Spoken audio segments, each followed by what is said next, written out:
Eu vou retomar aquilo que a gente está falando. Criação, queda, redenção e consumação, uma cosmovisão cristã. Tenho dito para vocês já desde a segunda-feira que a minha ideia era falar de algo que algumas pessoas que se consideram calvinistas ou reformadas não atentam muito para isso. Por quê?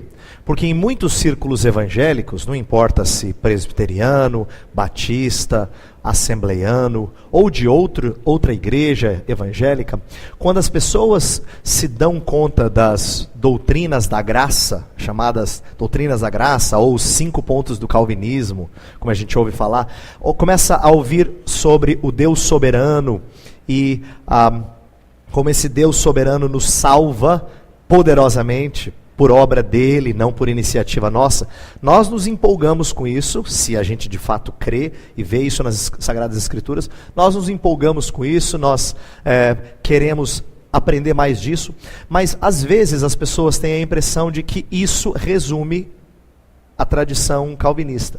E eu estou nessa semana tentando trazer um outro aspecto da tradição calvinista, da tradição reformada, que às vezes não é muito conhecido no meio evangélico, que é uma maneira de enxergar a vida como um todo, a partir de referenciais bíblicos.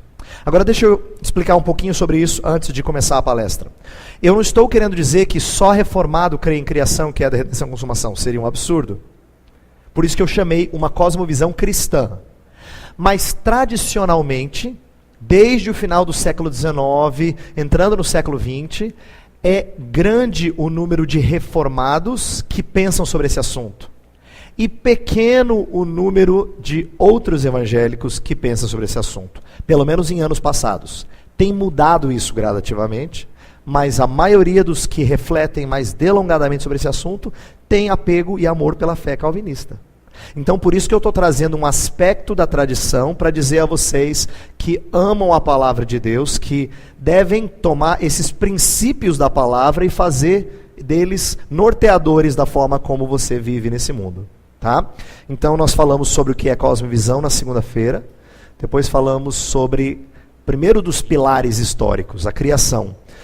E eu disse que a criação não é necessariamente uma doutrina, perdão gente, desculpa, não é uma doutrina simplesmente voltada para combater o evolucionismo, mas ela é uma doutrina que molda a maneira como a gente enxerga as coisas que foram criadas. Eu usei a ilustração do gerente, né? Falei que somos gerentes na loja de Deus, para usar uma figura para dizer, Deus espera coisas de você, ordenou coisas a você. E ontem falamos do aspecto mais desconhecido de alguns, porque muita gente fala que crê que Deus fez as coisas, mas não percebe o porquê que as coisas estão de mal a pior. E aí que a doutrina do pecado, o entendimento de queda, vem moldar nossa maneira de enxergar as coisas, né? Tira do nosso sonho qualquer utopia que seja contrária àquilo que é proposto nas Sagradas Escrituras. O ser humano, por natureza, é utópico. Vou falar um pouco disso hoje. Ele, como diz o ditado, a esperança é a última que morre, né? Ele tem esse anseio, mas ele é utópico. E suas utopias não combinam com a palavra de Deus. Então a gente tem que ser cônscio da beleza e da bondade da criação, mas também temos que ser cônscios da podridão do direcionamento dado pelo homem, pelo ser humano, a essas coisas boas que Deus criou. E hoje nós vamos falar sobre o terceiro pilar histórico, redenção. Tá bem? Então essa é uma introdução rápida, eu apenas explicando para vocês por que eu estou tratando desse assunto na Semana Magna. Então agora vamos falar de redenção. E eu quero começar dizendo uma coisa que talvez você também não tenha parado para pensar. Foi novo para mim quando comecei a estudar esse assunto há um tempo atrás. Isto é, o insight. Não o que eu vou falar em si, mas o insight. Por quê? Presta atenção. O ser humano, ele sabe que ele teve uma origem, ele pode não saber qual é a origem. Ele sabe que ele tem falhas, mas ele não chama isso de pecado. Via de regra, um homem sem Deus. Mas quando você fala assim de redenção, logo lembra cristianismo. Né? Redenção, Jesus Cristo. Eu quero começar dizendo que redenção não é uma coisa somente proposta por cristãos. Eu quero começar dizendo que o ímpio tem um enredo parecido, só que a história é diferente. Isto é, toda cosmovisão, de certa forma, tem uma criação, uma queda e uma redenção. Não com esse nome, presta atenção. Toda cosmovisão tem alguma explicação. Quando eu digo cosmovisão, estou falando desses sistemas mais organizados. Nem todo mundo, nem cada indivíduo tem resposta para isso. Mas quando eu falo cosmovisão, pense assim, por exemplo, no naturalismo, que é o que está por detrás, né, de muita gente ateia. Ou o existencialismo, foi uma resposta ao naturalismo no século... Tem início do século XIX, mas ele ganha força no século XX. Ou o panteísmo das religiões orientais, né? Budismo, por exemplo, e outras religiões orientais que a gente chama de panteístas. Lembra que eu falei que o panteísmo é aquilo que considera tudo Deus, espiritualiza as coisas criadas. Essas são cosmovisões, tá? Essas são cosmovisões, são exemplos de cosmovisões. Pois bem, toda cosmovisão, de certa forma, tem uma explicação para a origem das coisas. Ela pode não ter uma explicação muito interessante, ou muito fiel, ou coerente, ou até convincente, mas ela tem uma explicação. Ela diz, no princípio, alguma coisa. Como é que as coisas surgiram? Seria equivalente ao conceito de criação. Ela tem alguma explicação do porquê que existe sofrimento no mundo. Por que que existe injustiça, por que que existe imoralidade, por que que existe decadência e assim por diante. Ela tem alguma explicação. Repito, pode não ser convincente, pode não ser coerente, mas ela tenta dar alguma explicação. E toda cosmovisão, aí que vem a parte que eu quero destacar mais. Toda cosmovisão tem uma proposta de solução.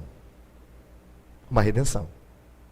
Então ela pode não usar os termos que a gente usa, criação, queda, redenção, mas ela tem uma proposta. Ela visa apresentar um caminho para longe desse mundo mal. Então eu vou dar um exemplo claro. Me lembro muito bem, quando eu estava na época de seminário estudando, e de acordo com uma tarefa dada lá para um dos professores do seminário, nós tivemos que fazer pesquisa de campo, cada um de uma religião diferente, e tentar analisar alguns aspectos básicos da religião. E religiões mesmo fora do cristianismo. Eu e um colega meu, estávamos fazendo em dupla, todo mundo fazendo em dupla o trabalho, eu lembro que nós fizemos Hare Krishna. Conseguimos conversar com uma pessoa Hare Krishna e entrar num dos locais de reflexão, um dos locais onde eles ficam, residem. E enquanto eu fazia perguntas para o líder que respondia, meu amigo ficava olhando ao redor para analisar certas coisas. E a gente começou a perceber algumas coisas curiosas e diferentes da nossa cosmovisão. Por exemplo, Hare Krishna aceita essa ideia de que tudo que é material é mal. Por isso que eles se privam de tantas coisas. E para eles, salvação é libertação do corpo. Por isso que a ideia de desencarnar é uma boa. E se houver reencarnação, é só para você subir no degrau da espiritualidade. Como o Espiritismo propõe. Para que um dia ele não precise reencarnar novamente, ele chegue no ápice da espiritualidade. Então o seu espírito é pleno, agora não precisa mais passar por um caminho de matéria. Então, veja só, é uma proposta de redenção. Esse mundo é mau. Então, por exemplo, por que entre os Hare Krishna eles repetiam constantemente, não sei se você já viu, gente que representa Hare Krishna, eles andam na rua falando. Parece assim que estão falando sozinhos, você fala assim, esse pessoal não está muito bem. Como eles se vestem de uma forma diferente, Você consegue entender o que eles estão fazendo? É muito proposital. Eles estão falando um mantra. Eles estão repetindo uma frase importante constantemente, milhares de vezes por dia. Porque a proposta deles é, na medida do possível, viver além desse mundo material. Agora presta atenção. É por isso que Jesus Cristo, quando veio a este mundo, se fez carne, né? Veio a este mundo e se disse o Filho de Deus, para muitos foi blasfêmia, escândalo, loucura. Porque como é que alguém que é espírito totalmente bom entra na matéria considerada por muitos má, né? Então, perceba, Hare Krishna, como qualquer outra proposta de cosmovisão, entende que tem coisas ruins. Então eles têm uma noção, uma explicação de sofrimento que seria equivalente à queda. E tem uma proposta de redenção. Então, é interessante a gente destacar isso, porque quando eu falo de redenção hoje, eu vou falar, obviamente, de uma redenção a partir de um referencial cristão. Mas se você não for específico sobre o que você está propondo, para alguém com quem você conversa, ele pode se empolgar. Imagina, você conversa com alguém e diz assim, esse mundo, ele está muito mal. Aí a pessoa fala, é verdade. Esse mundo precisa de um caminho de salvação. Ele fala, é verdade. Você pode até usar a linguagem bíblica, a linguagem de igreja. E ele vai gostar da ideia. Esse caminho precisa de esse caminho de redenção tem que ser um caminho de abnegação do eu. Ele fala, é verdade. Porque ele crê em sacrificar as coisas da carne, não é? Aí você fala assim, esse caminho é só em Jesus. Aí ele, bem, pode ser verdade. Ele crê em redenção. Ele acha que redenção é uma coisa boa. Mas ele tem os caminhos dele. E nós vamos falar hoje do caminho, da verdade e da vida. Tá bom? Pois bem, presta atenção. O que mais as difere umas das outras é a forma de redenção. O que eu quero colocar agora? Que todas as cosmovisões, de alguma forma, têm proposta de uma explicação da origem das coisas, do porquê que as coisas não estão bem, e como solucionar os problemas. Mas, se tem uma área na qual ela difere muito do cristianismo, é na redenção. Pega o nosso país, por exemplo. O nosso país tem uma série de pessoas que podem até acreditar que o Deus da Bíblia fez as coisas. Pode até acreditar que o homem tem falhas no seu interior. Talvez ele use a palavra pecado, talvez não. Ele diga assim, não, o homem é egoísta. Eu lembro de ouvir o testemunho de um conselheiro cristão muito famoso, um escritor bíblico. Ele disse assim que ele estava fazendo uma viagem, estava sobrevoando para chegar a um local onde ele ia dar uma palestra. E ele estava conversando com um senhor que parecia muito culto. E esse senhor dizia assim, esse mundo é muito mau. E o problema desse mundo é o egoísmo. E aí esse palestrante cristão falou, puxa, esse senhor aí está acertando na veia. Mas certamente a proposta dele não era de redenção em Jesus Cristo. Eu quero compartilhar com vocês algumas coisas que são típicas da nossa cultura brasileira e internacional, que mostram que às vezes, presta atenção, quando a graça comum permite que alguém tenha conceitos de verdade, Deus deixa que ela tenha uma noção parecida com a cristã de criação e parecida com a cristã de queda, parecida, mas jamais parecida com a proposta de redenção. Jamais. Por quê? Porque a proposta de redenção não se enxerga neste mundo, não se vê mediante revelação geral. Você precisa de revelação especial. Você precisa desse livro aqui. As pessoas podem até enxergar o mundo e darem um retrato interessante da maldade dos homens, com o qual você pode concordar, dizer, olha, não é crente, mas ele falou umas verdades.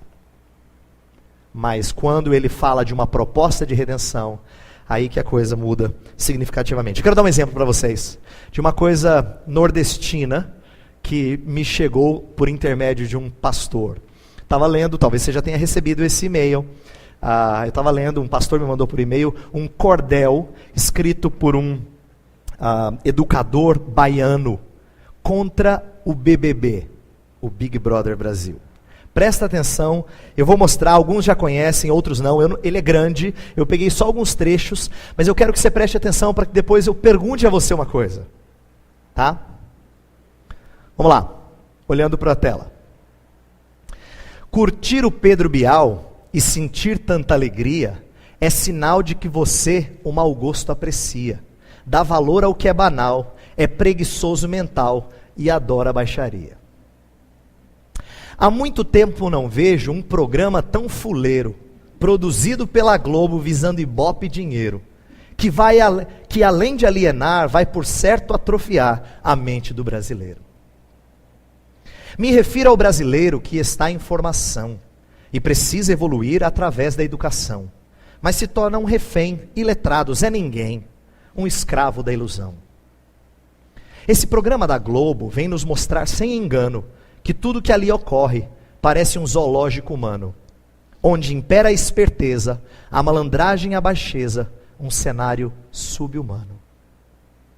A moral e a inteligência não são mais valorizadas. Os heróis protagonizam um mundo de palhaçadas, sem critério e sem ética, em que vaidade e estética são muito mais que louvadas. Isso é um desserviço, mau exemplo à juventude, que precisa de esperança, educação e atitude. Porém, a mediocridade, unida à banalidade, faz com que ninguém estude. Se a intenção da Globo é de nos emburrecer, deixando o povo demente, refém do seu poder, pois saiba que a exceção, amantes da educação, vai contestar a valer. Chega de vulgaridade e apelo sexual. Não somos só futebol, baixaria e carnaval. Queremos educação e também evolução no mundo espiritual.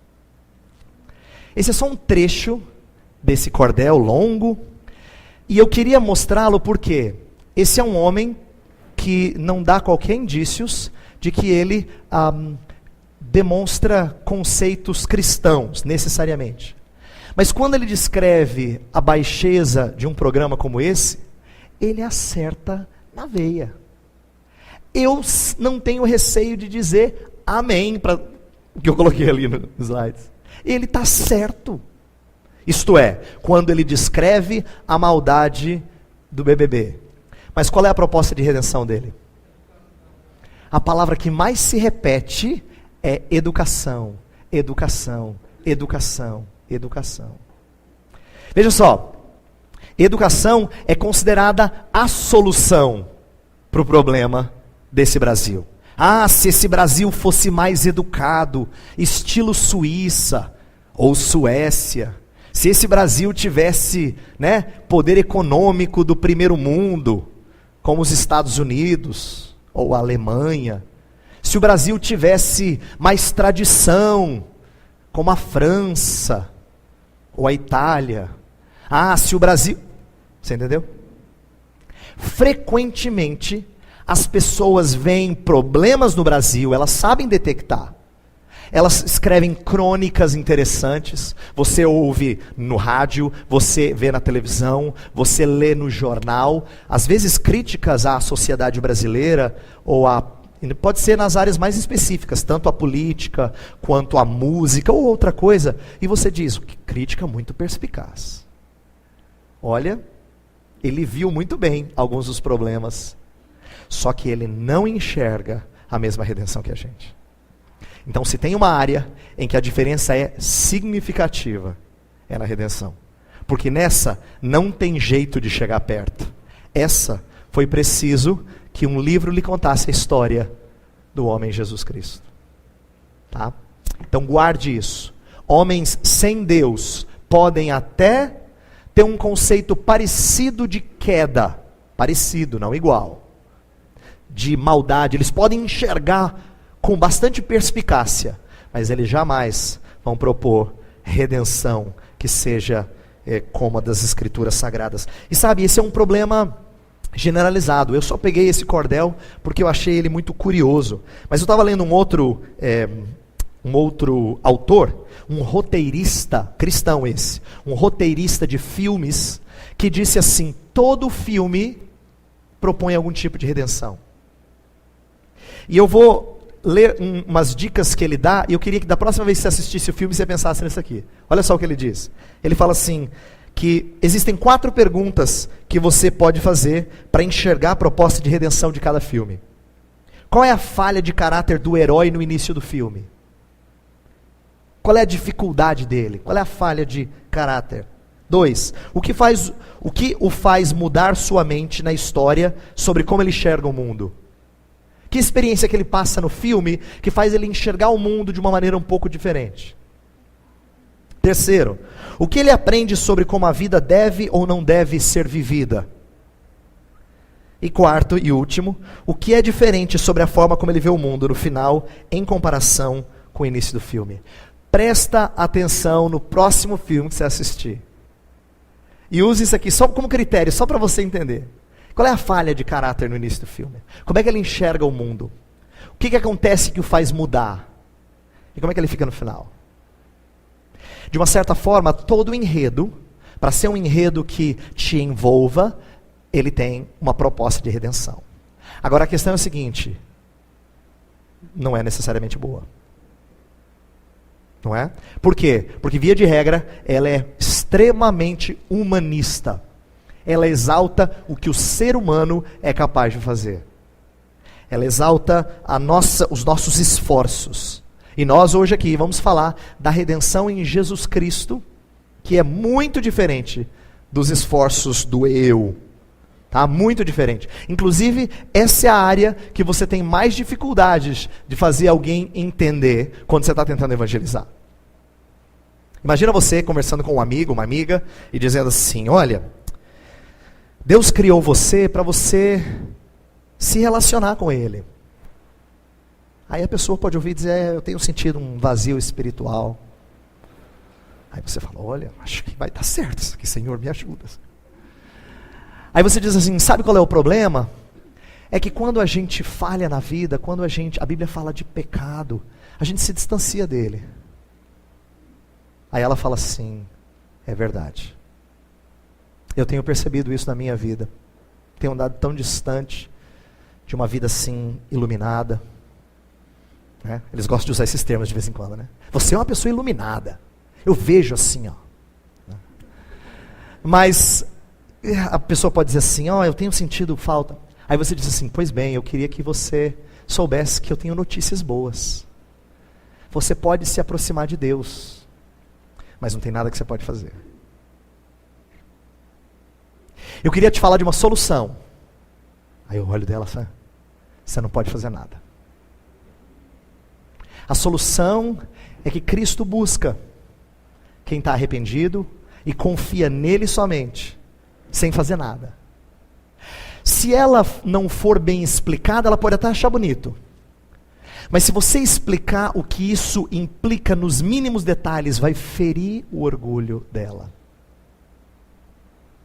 Porque para ela, é até interessante dizer que ela foi criada para se relacionar com Deus. É até interessante ela dizer assim: eu tenho falhas.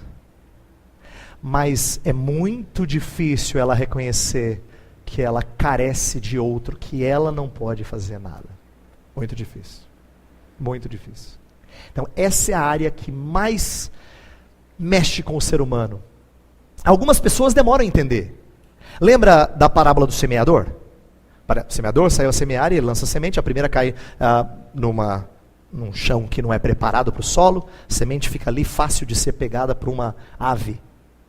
Depois a segunda cai em solo rochoso, né? Cresce, mas não tem espaço para fazer uma raiz forte. E a terceira cresce, mas os espinhos sufocam. E a quarta é a que dá fruto. Atenção, em todos os casos a palavra é recebida. Jesus dá uma parábola fantástica do que acontece quando as pessoas entram na igreja. Ou ouvem o seu testemunho de pregação, Isso é a sua evangelização lá fora. Essa parábola não tem a ver com gente que não ouve o evangelho, ou que ouve e não quer nada. Porque quando Jesus vai explicar, presta atenção, quando Jesus vai explicar, ele fala que o primeiro solo é aquele que foi semeado, mas foi semeado no coração, mas Satanás arrebatou.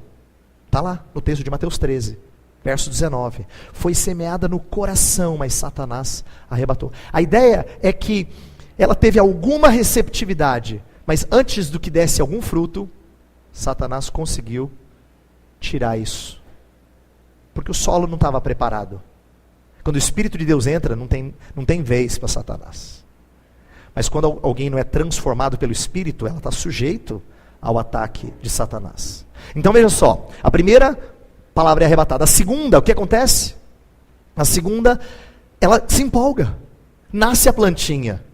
Aí você fala assim, estou tão feliz. Minha amiga da escola está aqui, acho que ela é crente, ela vai fazer classe de novos membros. Ela vai fazer a classe e ela vai se batizar no final do ano. Você fica todo empolgado, aí de repente 6 meses depois, ela deixa de vir um domingo, 2, 3, 4, aí você não sabe. Mas ela estava tão empolgada. É que o texto diz que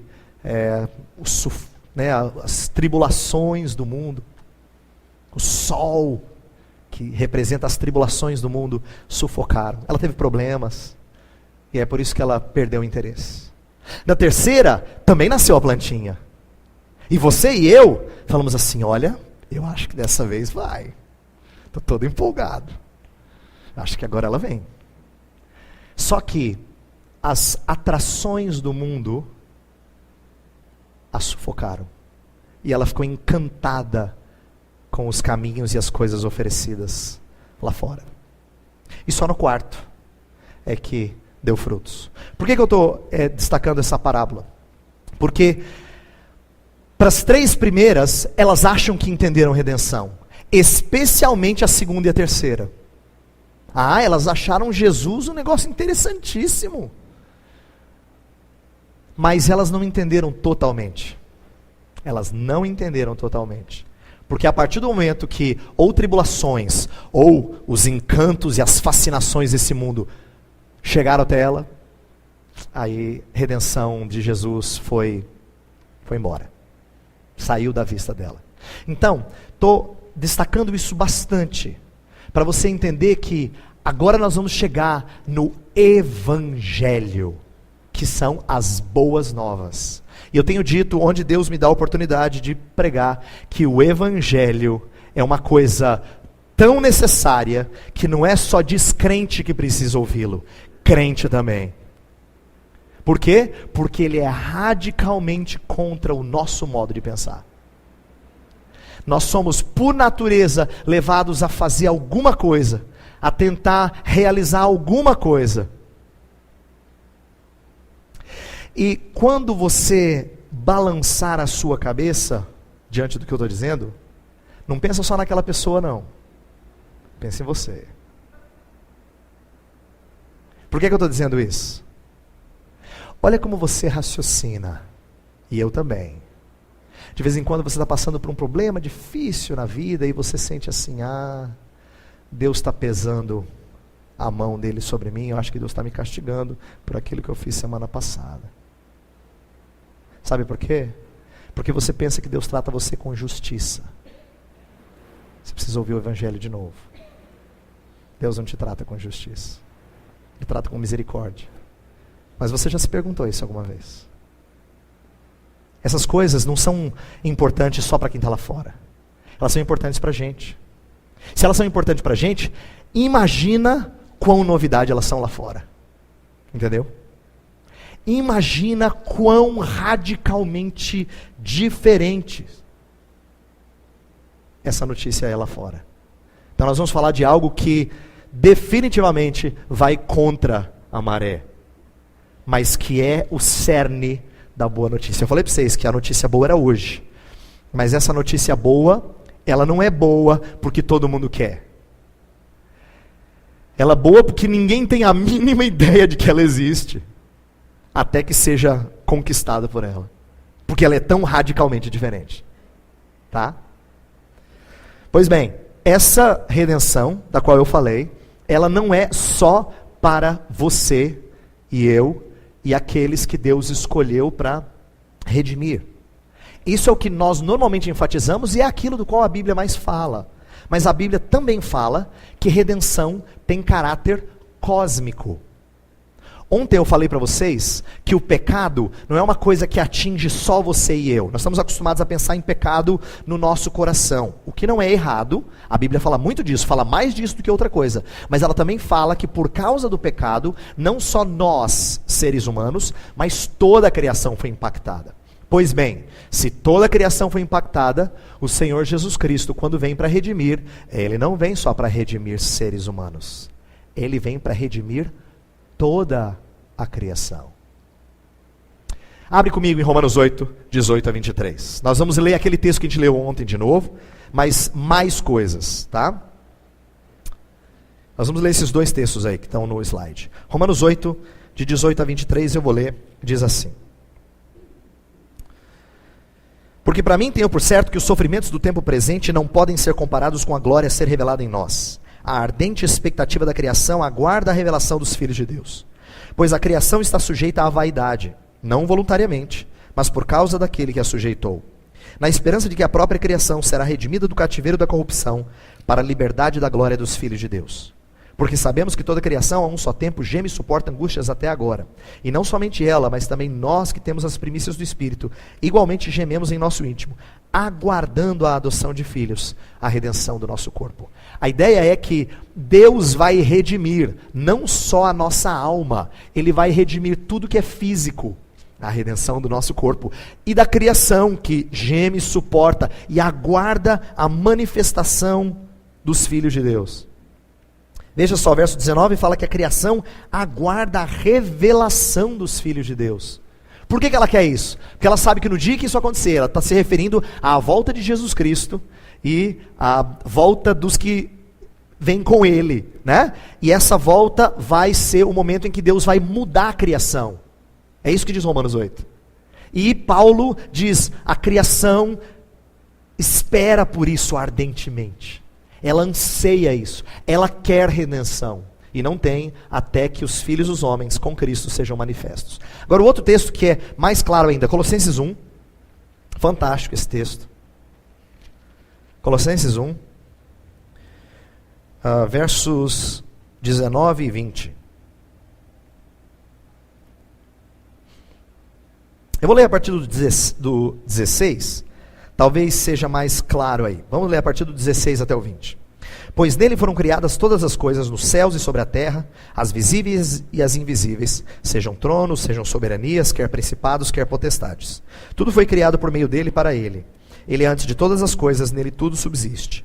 Ele é a cabeça do corpo da igreja, ele é o princípio, o primogênito de entre os mortos, para em todas as coisas ter a primazia. Porque aprove a Deus que nele residisse toda a plenitude, e que, havendo feito a paz pelo sangue da sua cruz, por meio dele, reconciliasse consigo mesmo todas as coisas, quer sobre a terra, quer nos céus. O verso 16, fala que ele criou todas as coisas, e ele, pelo sangue da sua cruz, reconciliou todas as coisas. Presta atenção, Jesus Cristo não morreu na cruz só por você. Você diz, eu sei, pastor, ele morreu por muita gente. Não. Ele não morreu na cruz só por muita gente.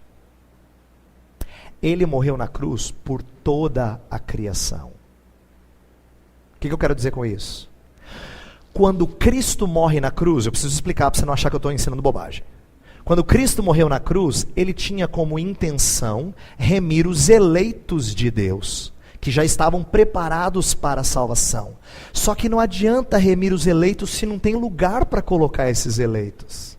Então Deus tem que remir os eleitos e tem que remir o lugar onde os eleitos vão morar. E é por isso que ele fala de criar novos céus e nova terra. Ele quer reconciliar consigo mesmo todas as coisas. A ideia é que Cristo Jesus não veio fazer uma redenção pequena, é uma redenção muito grande. Você pensava que era grande porque você estava pensando nas milhares e milhões de pessoas salvas, pois eu estou dizendo que é maior do que você tinha pensado, porque a Escritura fala de reconciliar consigo mesmo todas as coisas, quer na terra, quer nos céus. Então, ela visa restaurar todas as estruturas da criação. Nesse sentido, a salvação é uma recriação. Tá? Esse autor Walters afirma que não é volta ao Éden culturalmente falando. Não voltaremos ao estado primitivo tendo que desenvolver cultura tudo de novo. Aqui é um negócio interessante, eu preciso dizer. Eu não vou falar tudo sobre essa redenção, esse lugar, a gente vai falar um pouquinho mais amanhã, que a gente tem que deixar o melhor para o final. E consumação é uma delícia, porque é o que nós ansiamos. Mas até que a gente fale do final, amanhã, o que eu quero dizer agora é o seguinte: quando Deus nos redime, não significa que Ele bota a gente no Éden do jeito que estava Adão. Porque o que Adão tinha que cumprir, o segundo Adão já cumpriu. Nós não precisamos voltar para o Éden, receber uma regra, ver se a gente obedece. Não, o segundo Adão cumpriu todas as coisas, ele cumpriu toda a lei, diz o Novo Testamento. E por causa da sua obediência, nós fomos justificados, diz Romanos 5,19. Então, o que eu estou querendo dizer é que nós não somos colocados de volta no jardim como se nós fôssemos testados como Adão foi. Não, Deus nos leva para a cidade. Não é interessante que a história da Bíblia começa com um jardim e termina com uma cidade? Porque é a ideia de que Deus conduz-nos ao último passo. Deus não volta atrás. Deus não faz não aperta o rebobinar, né, antigo do videocassete. Ele não faz assim e fala, vamos começar tudo de novo. Não. Ele leva você e eu para o lugar em que as coisas chegam ao ponto que tinha que chegar. Essa é a ideia de redenção na Bíblia Sagrada. Tá? É isso que esse autor, o Albert Walters, está falando, e eu creio que ele está tratando um pouco disso, não só disso, que é precioso a gente destacar essas coisas. Ok? Meu ponto é dizer que os princípios do reino permeiam cada esfera. O reformado não julga uma escola. Eu dei exemplo sobre isso ontem, sobre como nós temos que nos portar diante dessas coisas. Deixa eu ver o que eu tenho aqui no slide. Deixa eu explicar isso aqui.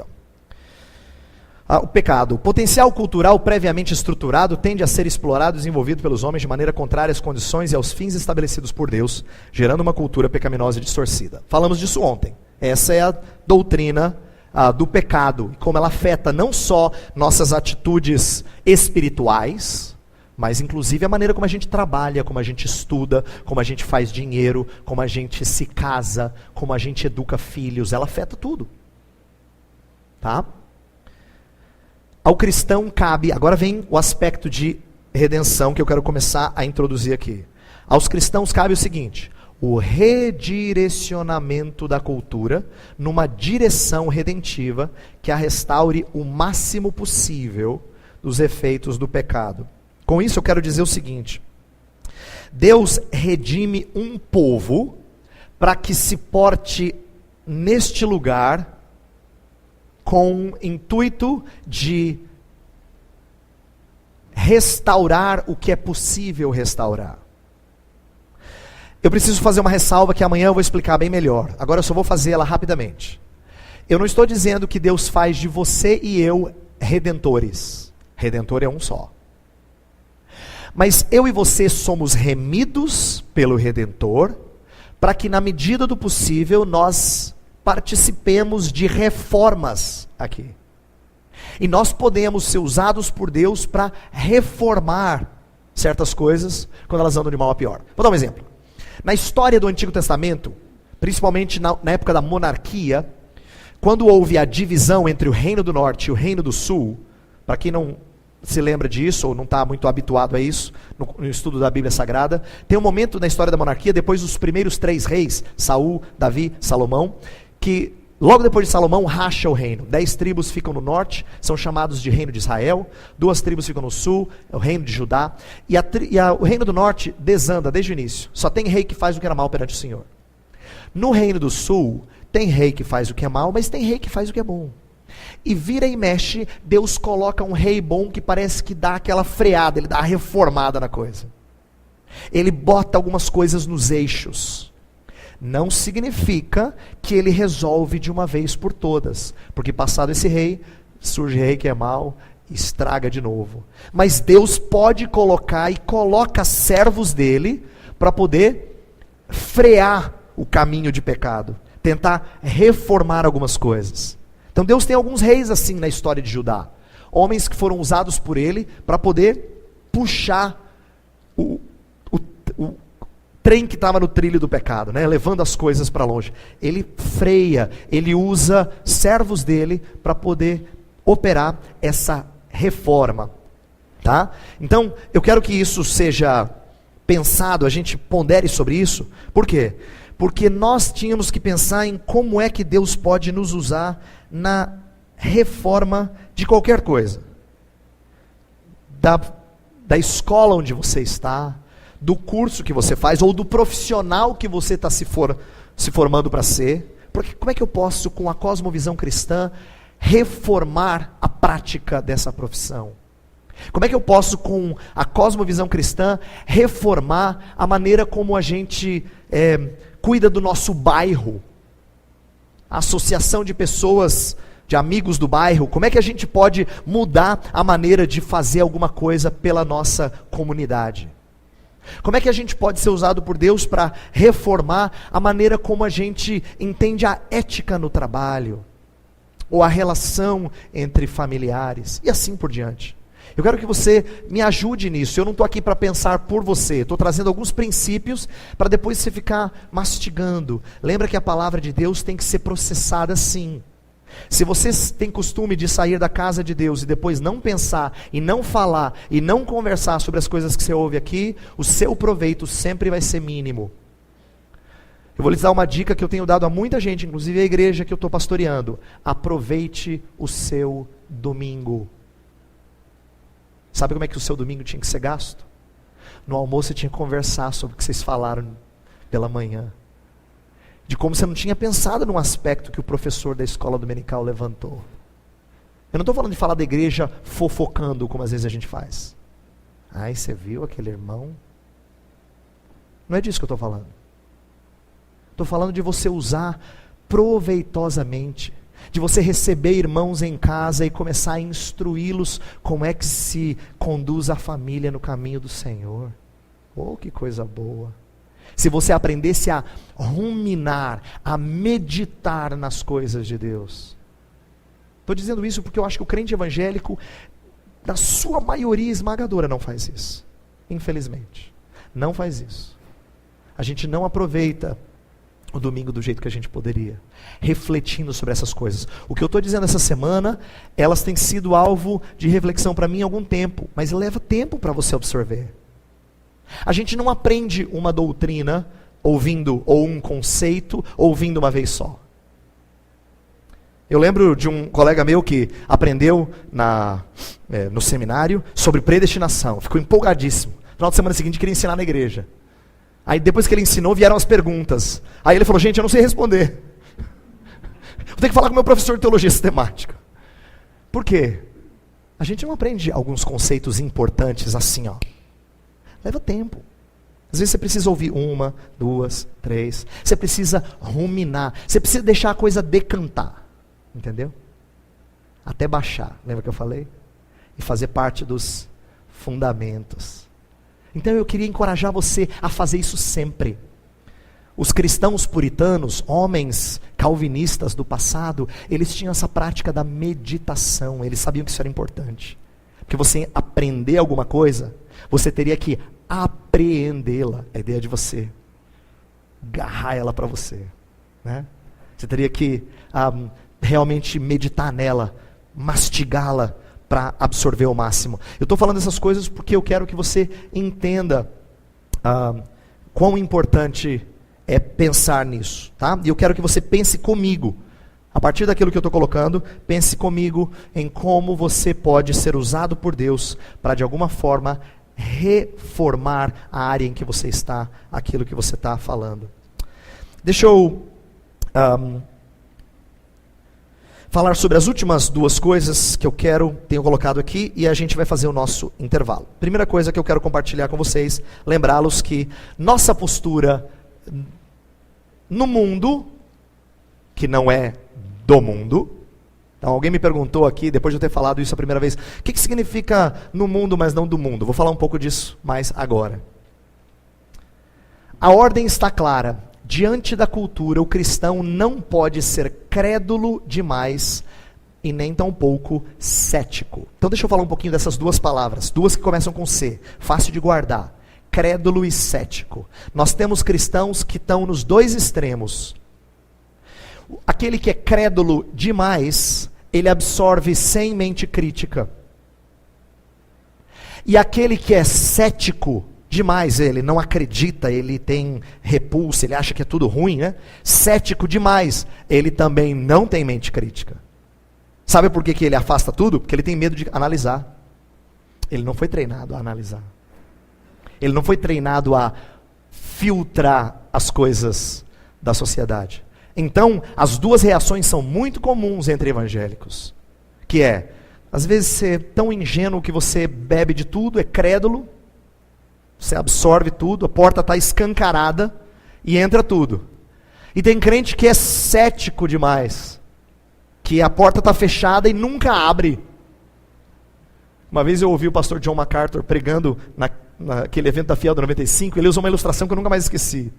Ele falou assim, a lei do Senhor é perfeita e restaura a alma. O testemunho do Senhor é fiel e dá sabedoria aos simples. Salmo 19. Essa ideia de dar sabedoria aos simples, ele explicou que a palavra simples, no hebraico, significa fechar a porta. Simples é a ideia de ter uma porta.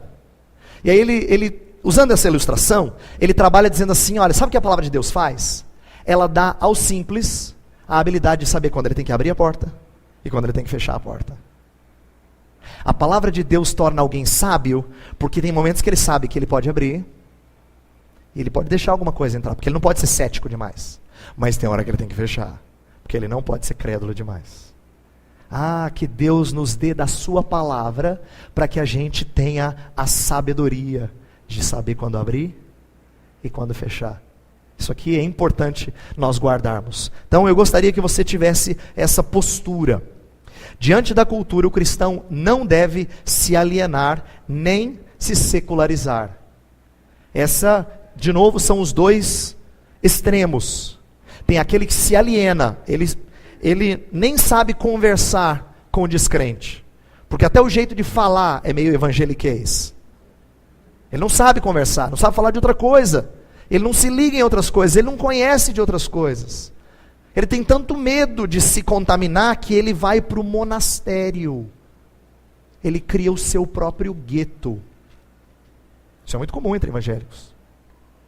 Por outro lado, aqueles que dizem que absurdo esse evangélico, não se veem secularizados, porque também não tem filtro. Também não tem filtro. E eles começam a ser contaminados pela forma de pensar. Eu já dei exemplos antes, eu vou compartilhar um exemplo que estava falando hoje com quem eu almocei. Tem certas coisas na nossa cultura que a gente nem para pensar se isso é bíblico ou não, se é certo ou não. Eu me deparei com isso quando eu tive meu segunda criança. Eu tenho uma menina mais velha e nós tivemos segundo filho. Só que com o filho nós fizemos uma coisa diferente que a gente não tinha feito na primeira. Minha esposa falou assim, eu quero que seja surpresa. Todo mundo falou, você está louca? Como é que a gente vai saber para fazer o enxoval? Ela disse assim, como é que se fazia 40 anos atrás, 50 anos atrás? Ninguém morria de desespero porque não sabia. Ela falou, eu quero que seja surpresa. Eu falei, tá bom, meu amor, vamos juntos, surpresa. Então nós esperamos esse menino chegar, surpresa. E quando chegou o menino, quando nós anunciamos para todo mundo, é um menino, estamos muito felizes, saudável, Deus foi bondoso conosco. Alguns chegaram para mim e falaram assim, pastor, uma menina e agora um menino. Deu, né, pastor? Agora, Por quê? Porque a nossa cultura prega para todo mundo que quem tem muito filho é ignorante. E o ideal é 2, de preferência um menino e uma menina. E ai de você se você for ter mais. Para quê? E sabe que eu não estou dizendo que gente descrente disse isso para mim.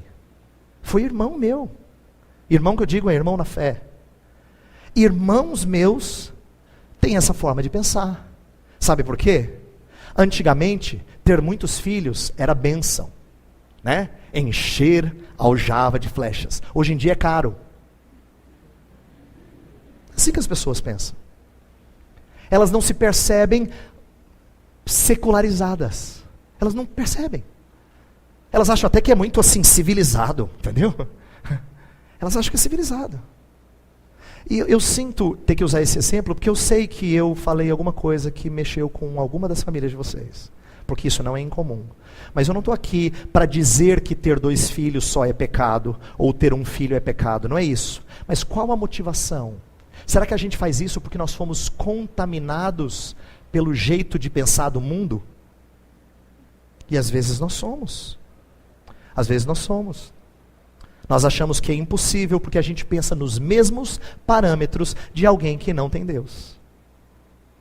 Então, esse negócio de secularizar é mais sutil do que você imagina.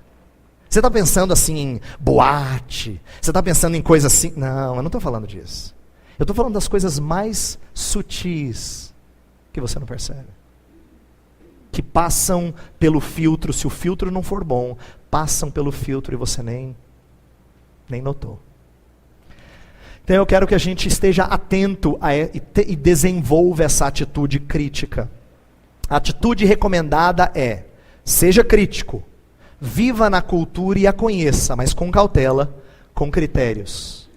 Examine todas as coisas, mas retenha o que é bom, né? Paulo falou aos Tessalonicenses. Então, você vai viver neste mundo, não fora dele. Não peço que os tires do mundo, Jesus orou. Ele só orou que os guardes do mal.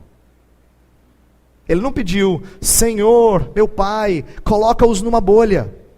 Não foi isso que ele pediu. Não foi isso que ele pediu. Ele pediu que nós vivêssemos no mundo, mas críticos, guardados do mal, com filtro, com critério. Vivendo num mundo caído, as coisas boas e verdadeiras estão entremeadas ao mal e ao erro. Daí a necessidade de uma atitude crítica constante. Então, lembra que eu falei ontem de mundanismo? Às vezes a gente tem a impressão de que mundanismo é um tipo de atividade, ou um lugar, e a gente coloca o rótulo de mundano em algumas coisas que de repente são boas porque Deus as fez, porque estão na estrutura que Deus criou, na ordem da criação. O que você tem que entender, o que há de mais comum são coisas criadas boas, mas pervertidas pelo homem. Então você vai ter que viver numa cultura em que tem coisa linda. De repente você está ouvindo aquela música que você até gosta, a primeira estrofe assim, tal, o guitarrista é bom, e você gosta disso, daquilo, chega na segunda e você fala: que bobagem. Entende isso? Direto. Em todo filme, em toda música, em todo livro, acadêmico ou de ficção. Em toda conversa com o seu vizinho, com o seu patrão. Em tudo. Coisas boas misturadas com coisas más. Você tem que viver criticamente sempre.